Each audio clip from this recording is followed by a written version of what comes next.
may buntag mga igsuon. Namahaw na mo? Okay, wow. Sayo pa pader ay.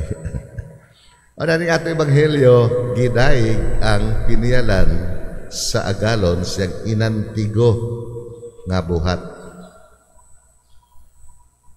Sa ibot pasabot ani, approve ang tikasan, dili ang gidaig ang iyang kaabtik ba, kaantigo sa iyang kanang iya initiative, iya madiskarte sa iyang kinabuhi.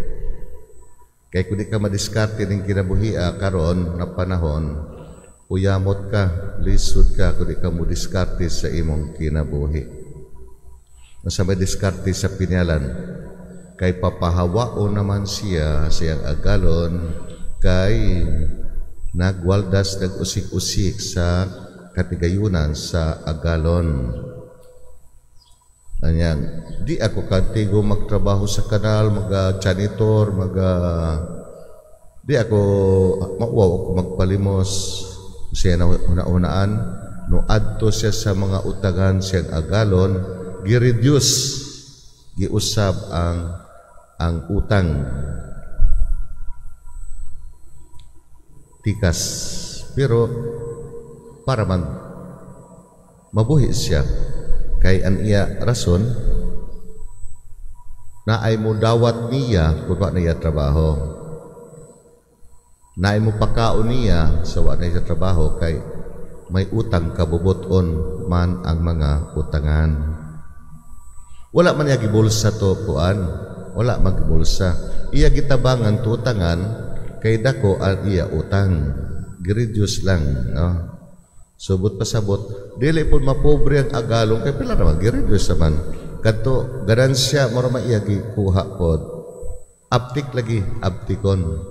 Sa ganansya sa ako agalon, kanang 20 kataro na nalana, ako ni mo na ibalik lang ang kapital, di lang iapilan, di na lang iapil pagbayad ang ganansya. Aptik no, kabalo siya no.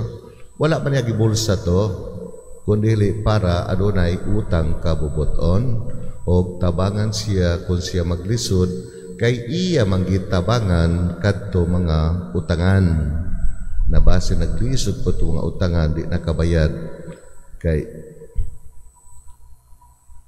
gipatubuan lagi natural negosyo na may tubo ang uban baya sobra-sobra ang ganansya muna maka bungog na ganansya. Kanang mga makadiyos na ganansya, igo-igo na. Unang gidaig sa Diyos ang iyang pagkainantigo, iya diskarte sa iyang kinabuhi. Mama po di mga asawa, manikas pa na sa bana. Bagong taon ng bana na pa'y kwarta, wa'aray kwarta. Mamakak ba? Kay budiskarte pa po ang asawa, kay namin mga bana po na dili mahatag og kwarta na panginhanglan di ay sa panimalay. Mo na mamakak ang asawa kay kinahanglanon sa pamilya. Kay kung musulti siya, di naman siya tagaan na naapiday kwarta. Mo po din mga anak, mga estudyante, mamakak, no? Tikas pero kinagmay, inantigo ba?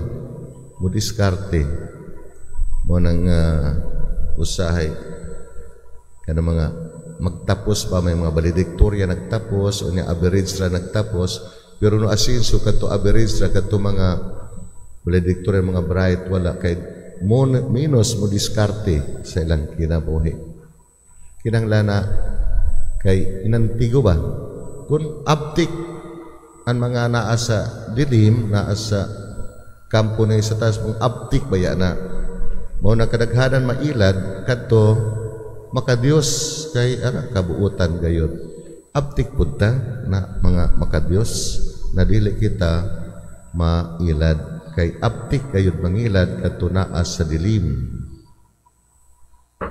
ilad-ilaron lang kita kay kita makatotohanan gayon ang atong panginabuhi. Pero usbon ko mga igsuon mudiskarte kita para sa atong Ginoong Dios o para sa kaayuhan sa atong mga kaigsuunan. Diskarte sa kinabuhi. Amen. Manindog kita palihog.